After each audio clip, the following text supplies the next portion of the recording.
Cadem Consultores presenta verificaciones administrativas que dan origen a suspensiones y clausuras. Atención legal en la Ciudad de México, impartido por el maestro Raúl Medina Llanes.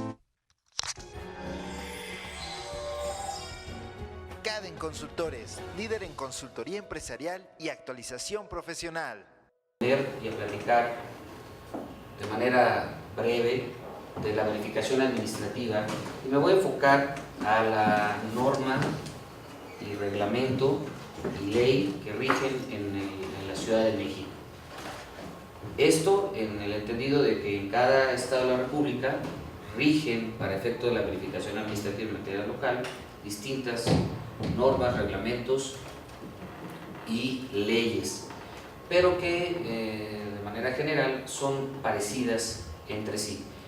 La novedad en la Ciudad de México es que existe un organismo público descentralizado que se encarga de la verificación administrativa, de la capacitación de los verificadores y de la integración de los grupos de verificación para las delegaciones y para los organismos que tienen competencia para verificar de gobierno central, situación que no acontece así en los demás estados de la República. Mi expertise al respecto fue adquirido cuando incursioné en el ámbito de la verificación administrativa, tomando el cargo de coordinador jurídico del INVEA cuando el Instituto de Verificación Administrativa fue creado a través de su ley correspondiente en el año 2010. Estuve participando como coordinador jurídico, encargado del área de substanciación, encargado del área de defensa jurídica y de la reclutamiento, selección y coordinación de los verificadores.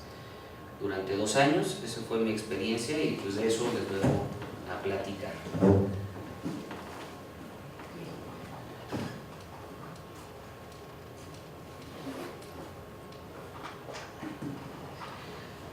Primero, me voy a permitir comentar de manera rápida qué es el acto administrativo. Creo que es importante entender que el acto administrativo es un acto de autoridad y que la autoridad puede realizar actos en un plano de suprasubordinación y de coordinación. Cuando los realiza en un ámbito de coordinación, estos no necesariamente deben de ser fundados y motivados, es decir, lo hacen en un plano de particular con particular, por ejemplo, cuando renta un inmueble a un particular y adquiere obligaciones como si fuese particular. En muchos otros actos, cuando incide en la esfera del gobernado, la autoridad administrativa debe fundar y motivar esos actos de molestia por ser un requisito o una exigencia de 2 artículos muy importantes en la Constitución Política, que son los artículos 14 y 16 constitucionales. Y en ese sentido, creo que es importante tener un concepto de acto administrativo. Desde mi punto de vista, el acto administrativo es una declaración unilateral de voluntad externa, concreta y ejecutiva de autoridad, es decir, de la administración pública, en este caso específico de la Ciudad de México, en el ejercicio de facultades que le son conferidas por ordenamientos jurídicos, es decir, la autoridad debe realizar lo que le es permitido por la ley. No está facultada para realizar actos que no están expresamente permitidos en la disposición jurídica y que tiene por objeto crear, transmitir y modificar, reconocer o extinguir situaciones jurídicas concretas cuya finalidad es la satisfacción del interés general. Todo acto administrativo, todo acto que emana de una autoridad debe cumplir con esta finalidad de satisfacción del interés general. En consecuencia, el acto administrativo es una manifestación de voluntad unilateral que puede o no incidir en la esfera jurídica del gobernado. Existen actos administrativos que también pueden contener voluntad del particular y que no por ese hecho pueden estar exentos o deban estar exentos del cumplimiento de los artículos 14 y 16 constitucionales, es decir, de fundamentación y motivación. En este caso, hablando de la verificación administrativa, podríamos tener como ejemplo el levantamiento de las actas de verificación administrativa, en donde los particulares intervienen en un acto administrativo a cargo del verificador, que es una autoridad del Ejecutivo y que en ese supuesto interviene y manifiesta también en particular expresión de voluntad.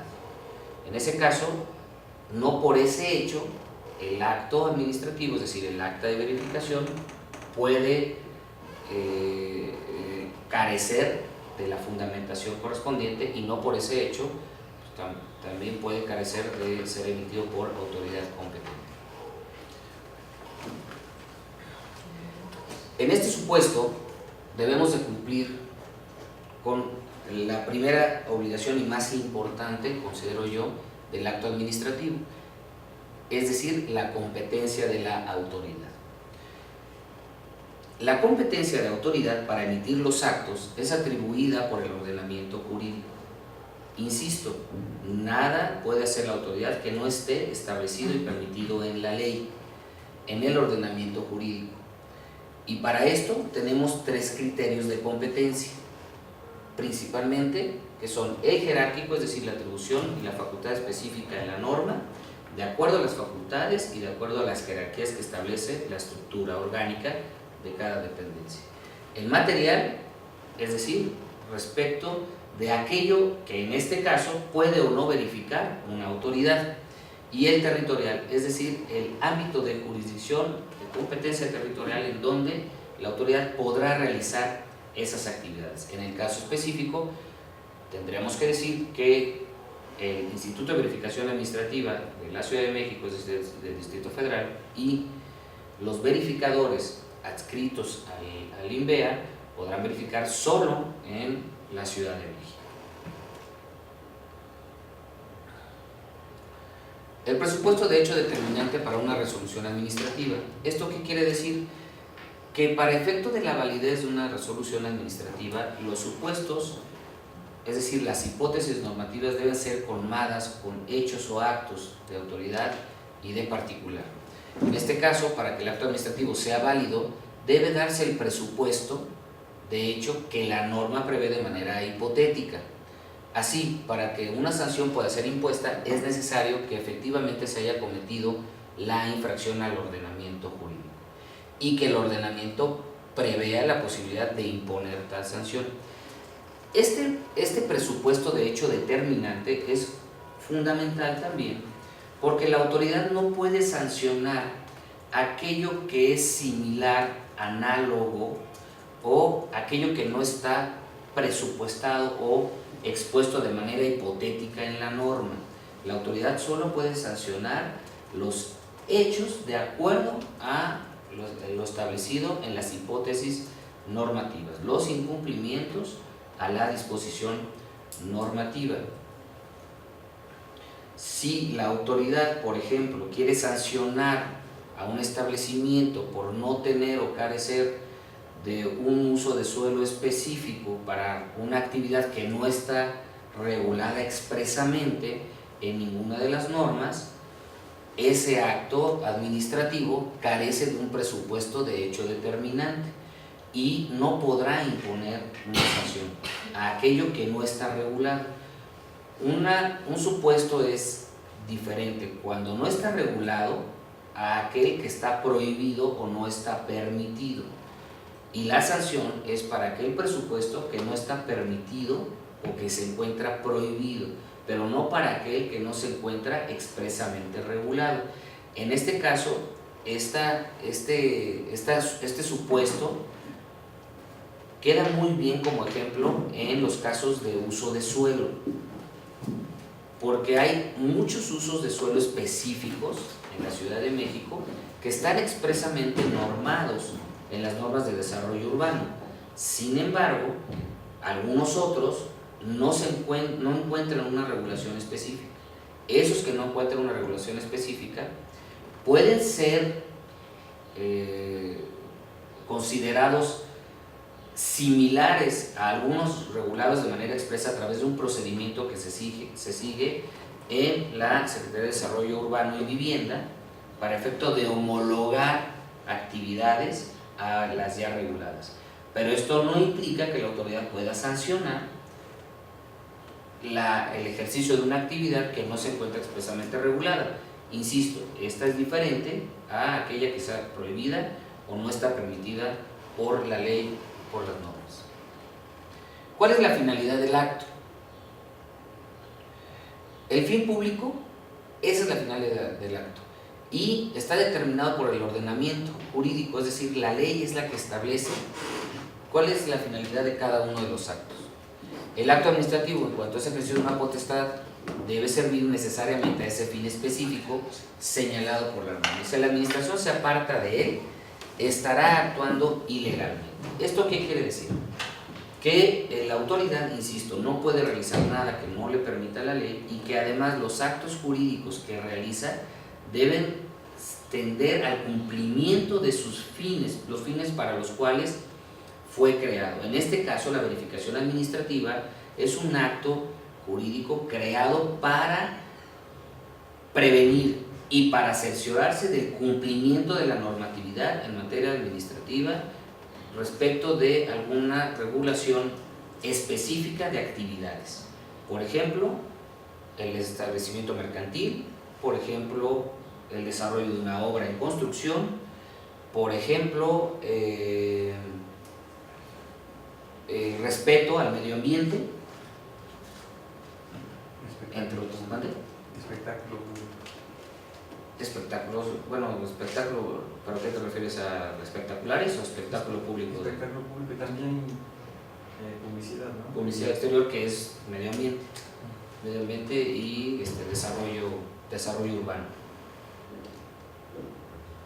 El contenido del acto entonces debe ajustarse a la ley, de lo contrario será anulable. Así pues, los actos tendrán un contenido determinado por el ordenamiento jurídico. En la Ley de Procedimiento Administrativo de la Ciudad de México se encuentran los elementos y requisitos de validez del acto administrativo. Estos requisitos deben ser cumplidos por la autoridad que sea emisora del acto. Si el acto no cuenta con esos elementos, podrá ser nulo, anulable o revocable. Un acto es anulable cuando está afectado de nulidad, pero ninguna autoridad ha declarado esta nulidad. El particular no puede considerar un acto nulo por sí mismo. Y la nulidad implica la expresión de una autoridad materialmente jurisdiccional o que opere de manera materialmente jurisdiccional y que declare esa nulidad. Esa nulidad implica también la posibilidad de la revocación. La revocación es la facultad que tiene la propia autoridad administrativa de modificar las resoluciones a través de su sanción, es decir, a través del estudio o análisis que se realiza del asunto particular y que puede traer como consecuencia la revocación del acto que realizó la autoridad. Esto no quiere decir que la autoridad esté facultada para revocar sus propias resoluciones. Lo que quiere decir es que puede existir un procedimiento o varios procedimientos que tiendan a la revocación de los actos de autoridad, insisto, a través de un procedimiento seguido como si fuera un juicio, en donde se resuelve la anulabilidad de los actos para que estos puedan o no ser declarados nulos, ya sea de manera lisa y llana o ya sea para algún efecto determinado. Insisto, la revocación no es la posibilidad de que la autoridad revoque sus propias determinaciones, es la posibilidad de que a través de un procedimiento seguido como juicio en respeto a la garantía de seguridad jurídica se resuelva la anulabilidad de un acto administrativo y con base en eso se pueda dejar sin efectos ese acto administrativo. Es muy importante considerar que existe un procedimiento denominado de lesividad. Ese procedimiento de lesividad es el procedimiento a través del cual un órgano cuya materia es jurisdiccional resuelve anular los actos de autoridad que han sido emitidos en favor de un particular. Este es el procedimiento o el juicio de lesividad, porque, insisto, la autoridad administrativa no puede revocar sus determinaciones, y menos aún cuando han sido emitidas en beneficio o en favor de los particulares. En ese caso, tendrá que seguirse un procedimiento seguido como juicio, denominado juicio de lesividad, en donde se resolverá, promovido por la propia autoridad, y en donde se resolverá esta anulabilidad. Este se lleva en el tribunal contencioso. Este se lleva en los tribunales contenciosos administrativos, ya sea de los estados o, en este caso, el Tribunal Contencioso Administrativo de la Ciudad de México.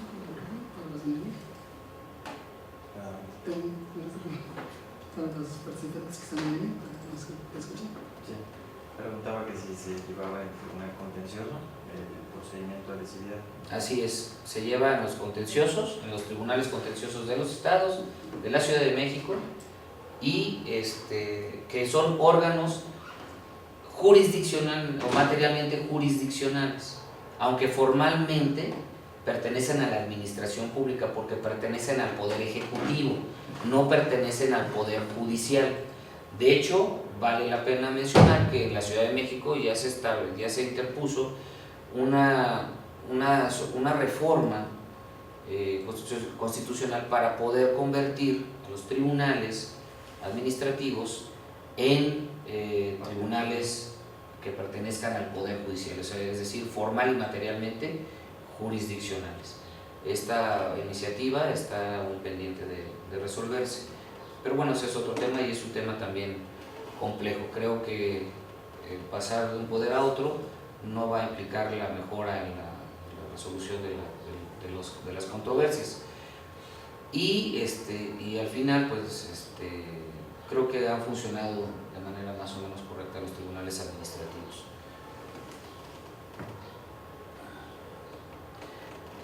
Hablando de los elementos y requisitos de validez del acto administrativo, tenemos algunos requisitos que establecen las leyes, en este caso la ley administrativa en la Ciudad de México, pero que son comunes para las de los estados. Primero, dijimos, emitido por autoridad competente, es decir, que el servidor público esté expresamente facultado en la ley para emitir ese acto administrativo.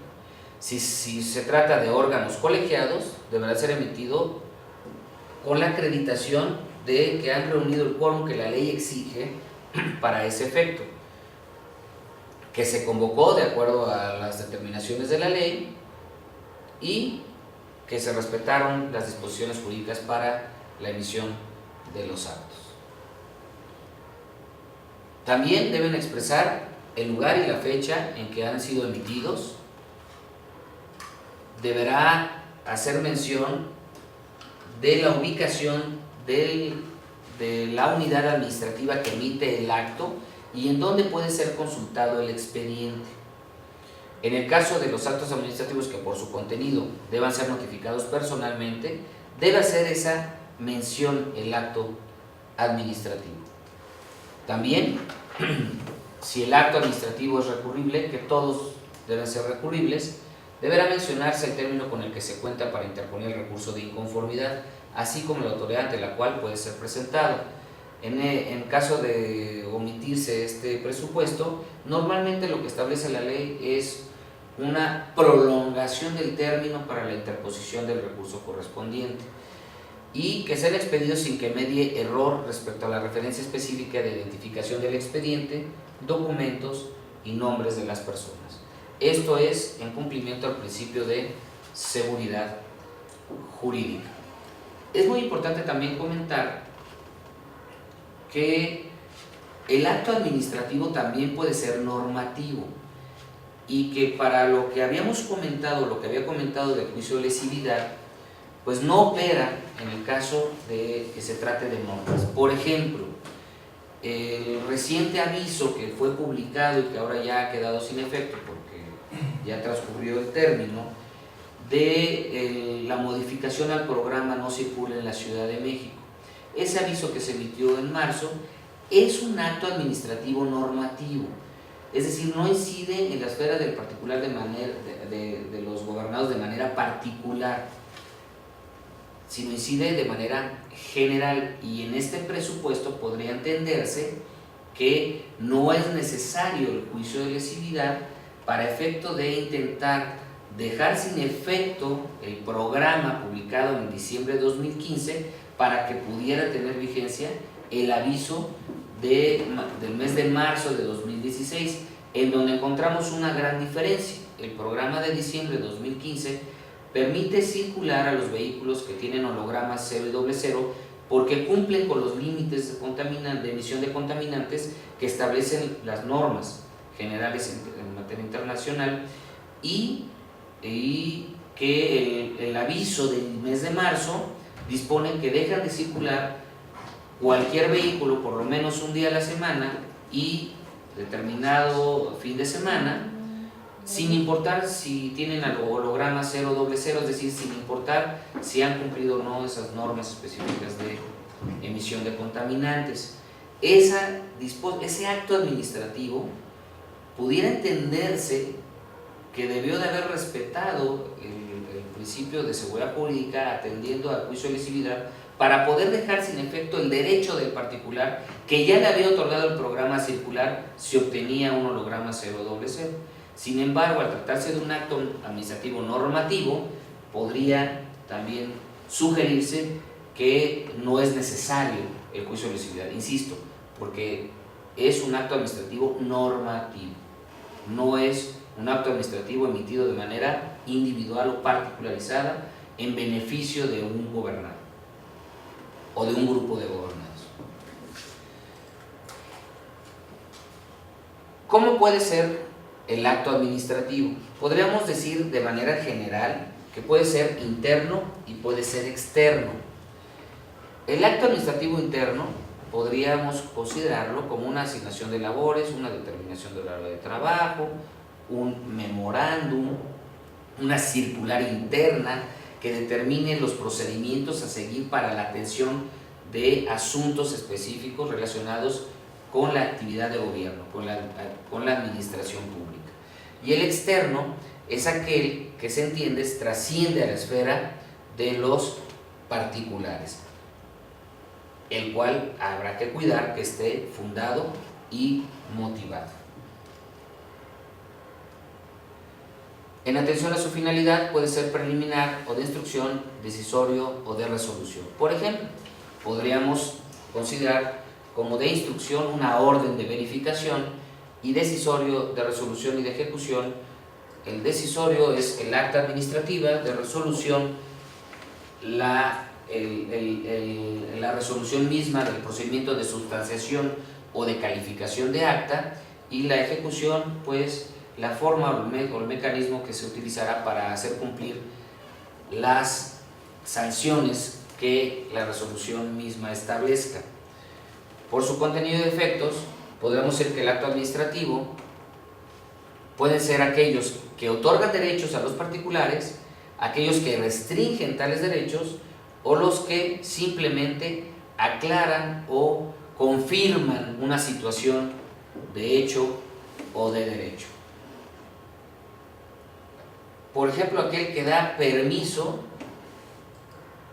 para que un establecimiento mercantil realice una actividad accesoria a la principal. Ese es un acto que incrementa derechos al particular.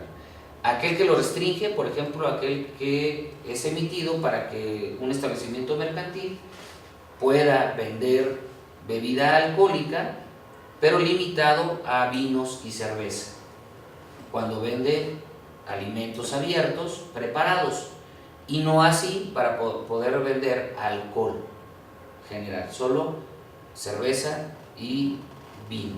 En ese caso es un acto restrictivo. Y aquellos que dan testimonio de una situación, por ejemplo, en los certificados de zonificación por derechos adquiridos, es un claro ejemplo de un acto administrativo en donde se da testimonio que un inmueble fue utilizado para efectos, sobre todo comerciales, que después ya no permiten las nuevas normas o disposiciones normativas en materia de desarrollo urbano, pero que antes no lo prohibían o incluso lo permitían. Ese derecho adquirido se hace constar a través de un testimonio que se llama certificado de zonificación por derechos adquiridos. Y para ese establecimiento específico no aplicará la norma general de desarrollo urbano que prohíba esa realización de esa actividad y podrá realizar esa actividad como lo había hecho antes de la prohibición.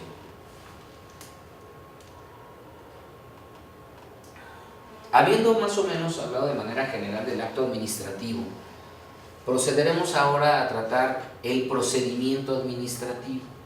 ¿Qué es un procedimiento administrativo? El procedimiento administrativo no es más que todos los actos que la autoridad realiza y debe realizar para que las resoluciones sean válidas. ¿Cuál es el fin? Pues el bien común, el respeto a las normas y a las disposiciones jurídicas. Dice, los actos administrativos por regla general no pueden ser dictados de forma instantánea. Es decir, que la decisión no puede ser abrupta y arbitraria. Debe tener un proceso, debe tener un procedimiento y debe estar sustentado en valores, es decir, en pruebas, para poder tomar decisión respecto de la restricción o la permisividad de derechos y libertades particulares. El procedimiento administrativo, en el caso específico de nuestra plática, se encuentra en la Ley de Procedimiento Administrativo de la Ciudad de México y en la Ley Federal de Procedimiento Administrativo, y yo diría que incluso en la Ley Federal de Procedimiento Contencioso Administrativo, que es la que establece los mecanismos de defensa que se tienen en materia federal para la impugnación de actos administrativos. El procedimiento administrativo es un conjunto de trámites, formalidades jurídicas que preceden a todo acto administrativo, como su antecedente, su fundamento, su perfeccionamiento y que condicionan su validez y persiguen el interés general.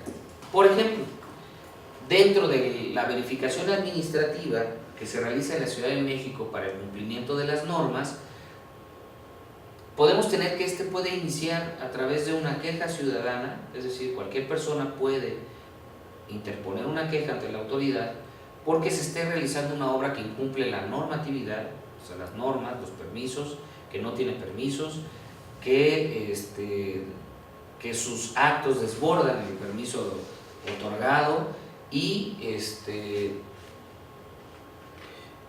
o de oficio la propia autoridad puede determinar a través de su programa de verificación, pues revisar que los establecimientos o las obras pues, cumplan con la normatividad.